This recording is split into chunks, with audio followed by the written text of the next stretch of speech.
Alyssa Slotkin is running for the Democratic nomination in the 8th Congressional District, but she believes campaign finance is an issue that affects everybody. My interest in talking about campaign finance reform and government accountability came from just going across the district and hearing from people across the political spectrum, Democrat, Independent, Republican, that they just believed our system had been bought and sold. This prompted the former CIA analyst turned candidate to unveil her campaign reform platform to volunteers and press at a July 31st press conference. We need more disclosure for our social media ads. We need anyone making an ad on Facebook and on other social media platforms to disclose who's paying for that ad. It's the very same standard that we hold the TV ads to. Number two, we need to strengthen disclosure on outside political spending, right? So right now, if you're a candidate and someone wants to give me a check, they have to disclose who they are, what they do for a living, but not so for big donations. And then lastly, we need to overturn Citizens United.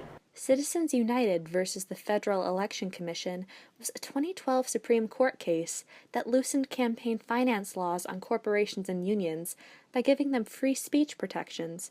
Some say the Citizens United decision was a First Amendment victory.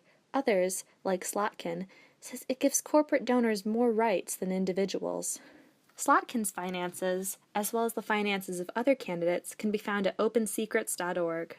In addition to finance reform, Slotkin also announced her government transparency platform and made plans for personal accountability if elected. I commit to making my schedule public every week when elected, right? People have the right to know what their representative is doing with their time in Washington, who they're meeting with, what they're spending their time on, what their priorities are. Number two, I commit to holding a town hall every quarter, every 3 months here in the district, and coffees with constituents even more than that. And then number three, I will be establishing district advisory boards who can help advise me on things like healthcare, who can give policy advice, who can be my ear on the ground as things change, and can comment on legislation as it comes up on Capitol Hill.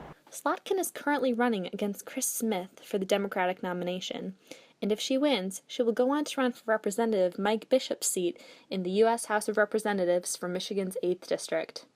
In Lansing, Chloe Peter, Home TV.